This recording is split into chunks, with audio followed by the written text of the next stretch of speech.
What's going on? It is time for another review. This will be for Need for Speed, the reboot, and this is going to be what I think of the game. Now just keep in mind I did not get to finish this game. However, I did spend a lot of time with different builds of it, and this is going to be a review for the PS4 and Xbox One version of Need for Speed. Let's get straight into it, guys.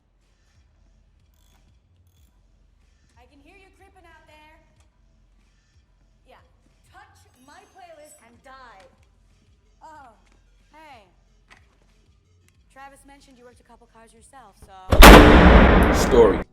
Need for Speed story is based heavily on actual underground street race and urban car culture, and was developed pretty much around the underground gearhead circuit. You play and right away you notice that the game is actually not about you, but the essence of street racing in the car that you drive.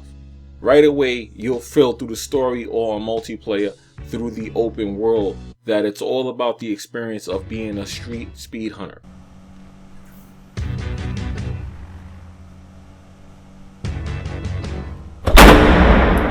Controls. Controls for Need for Speed are one of the defining graces of the game. Now, traditionally, they're typical, you have your right for your acceleration, your left for your brake, and then your buttons in between that do traditionally the same old things. Handbrake, move the controller, move the camera, rear view mirror, everything's usually the same. But what makes this one different is the ultra in-depth customization of how the car actually handles. Now, this is something that was unique to me from most other games because, of course, you can change your brakes or you can tune your engine or your transmission and suspension to give the car a different feel. But you actually can go into the tuning of the car and change things like how wide the car turns, how the front of the car is lower to the ground than the back. All of this can be affected and actually tuned up to actually give the car the precise feel that you want it to have when driving. Like, say, for instance, you're used to driving a Honda Civic and you have a bigger car. You can actually tune that bigger car to feel more like a Honda Civic when you do things like want to make wide turns or you want to drift and things like that. So that's very unique. I'm not saying it's the first game that did it, but it's unique as far as controls. You can't really complain about the controls in this game if you're a car enthusiast because you can tune them exactly how you like them. I mean, down to the nitty-gritty details. They thought about everything here, and there's no way anybody can complain. There's nothing bad I can say, and I don't see how anyone else can say anything bad here because you get ultra customization of the controls of the car, and that gives you control in the game, of course.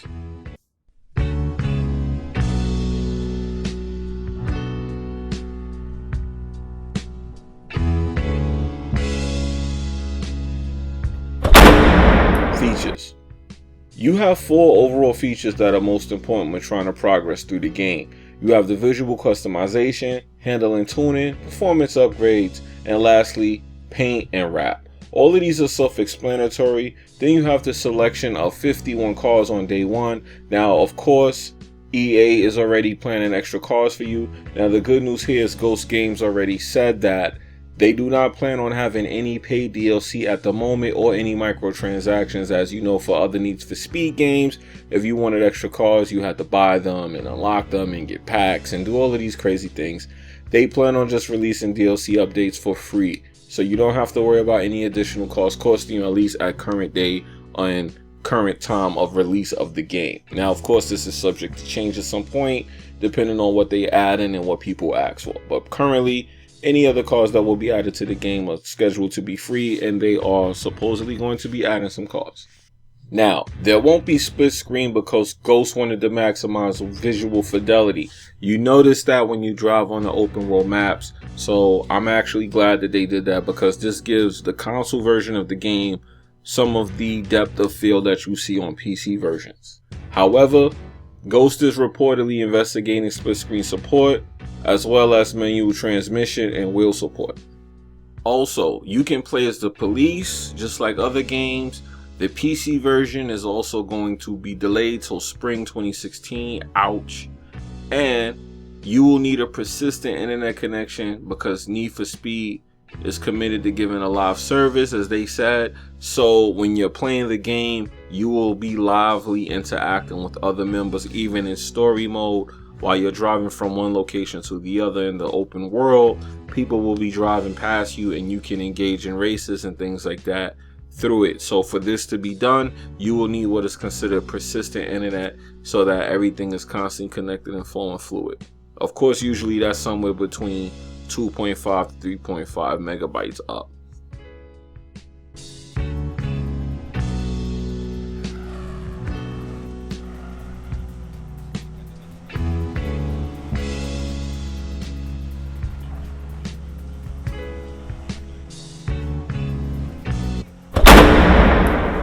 Graphics.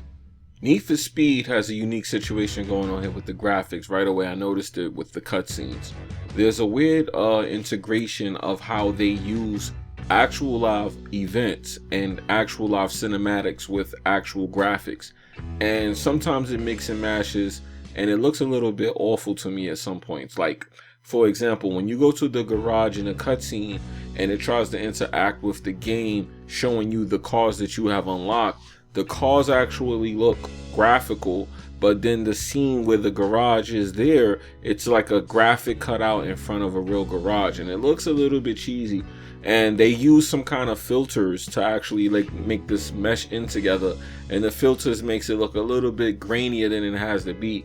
Now granted, it's not terrible, but it's just noticeable, so it makes it look kind of like a B-roll movie when you see them acting and interacting with this type of graphic. It kind of takes from if they would have just actually just used regular cinematics. Now don't get me wrong, it's unique. I like it. It reminds me of the times when I used to play innovative games on Sega CD, and when you saw last generation consoles stepping into new generation. So I like that they're doing this. It looks very ambitious. However, it's noticeable to somebody, and the filter to me actually takes away from the graphics of the game. Now granted, the lighting, the maps, the field of view, the fidelity, everything does look good. The graphics don't look bad. I just feel like when they mix and match at points, it just looks a little tacky, and I kind of don't like it. Now let's get into the PlayStation version of the game. The PlayStation version of the game provided, going by prior information from the Frostbite 3 engine and how it excelled in other previous next-gen games, will more than likely be 1080p at 30 frames per second. As a matter of fact, when I checked it on my display, that's exactly what it was pushing out, 1080p at 30 frames. Now, the Xbox version, of course, based off what I'm seeing and the difference in the quality, I would have to say is 900p at 30 frames per second. Now, this is not confirmed, but judging from the differences I saw between the two versions, this is what I'm noticing, and this is exactly what it looks like they did. And judging from the Frostbite 3 engine's prior use, more than likely that is exactly what the resolution will be for Xbox One. As far as PC, of course, the PC version is delayed until actual next year, which I'm very disappointed in, but we already know that that's going to give you 60 frames and it's going to give you higher resolutions if that's what you want in a game like this. So graphically, overall, the graphics are cool, but I don't like when they mix and match the live cinematics with actual pre-rendered graphics and they mix them in, and it just looks a little bit awkward, especially with that filter added in to try and make it look the same. It's noticeable. But with that being said, at nighttime riding around in the city and everything is just fluid and smooth. It's pretty good. It looks good.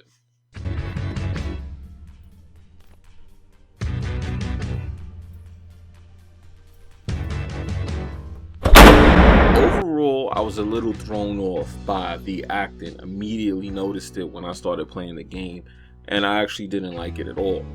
When I saw the mix and match in live cinematics with graphical cars, it kind of looked nasty to me with the filter that was added over to distract you. However, if you can look past the bad acting and get to the core of it, which is the underground speed racing feel, the street hunter vibe, you'll notice that this game had that in mind when it was built.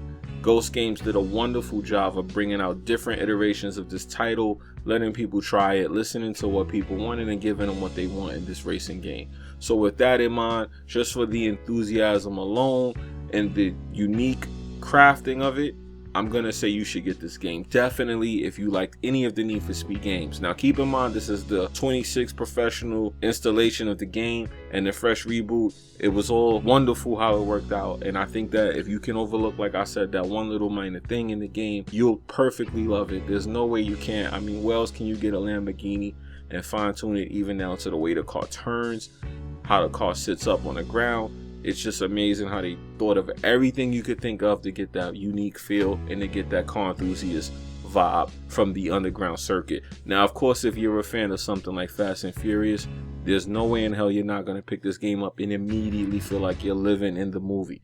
Now, I get the perspective of the cutscenes were designed, in my personal opinion, to have RV in mind. So if you ever get a chance to play this with the RV set, it's probably going to go from 0 to 60 real quick. And I know that was a bad joke, but you get what I'm trying to say. I mean, the way that it's set up, you'll see it when you play it. I think they kept everything in mind, man. If you really want a car game that gives you that feel of that Need for Speed, that Fast and Furious feel, this is the game for you. So I recommend, if you liked any of the Need for Speed games, definitely get this one because it has a mix and match of all of the right things mixed into it. If you also never played Need for Speed and you wanted to try it, this is a good game for you to try. I recommend that overall. If you're a car enthusiast like me, you like fast cars, you like tuning things up, you like making things look pretty, then definitely get this game. You and your boys will have a good time on the road tearing it up. It's your boy Jimmybgaming. I'm out of here. Let me know what you think in the comment section below. Stay tuned for no final thoughts. Alright, this has been a review for Need for Speed, the reboot for PS4 and Xbox One. Let me know what you think in the comment section below as usual. Do let me know if you got the game, if you're skipping it, or if you're getting it later. Let me know what platform you're getting it for, and let me know what you think of the review. And of course, like, comment, and subscribe to help me grow this channel and also support to do more reviews like it.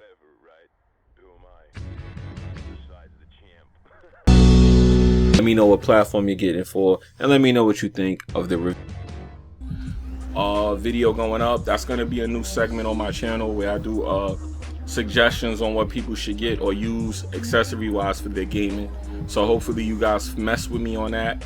I'm gonna have like accessories for PC gaming, PlayStation, Xbox, and even Nintendo if that comes up. I currently do not own a Nintendo, so for you people that do Nintendo, I apologize, I don't have it, so I don't feel like I should get up here and talk about stuff I don't know. I'd rather do that than talk about shit from the perspective like how people say, oh, that's crap, that's garbage, and they don't own it. So since I don't own a Nintendo, I don't feel like it's my place to talk about Nintendo, good or bad, because everything I'm saying is just an opinion, and I like to have some kind of factual, you know, information or tangible object in front of me when I'm talking about something, rather than just going based off what other people are saying.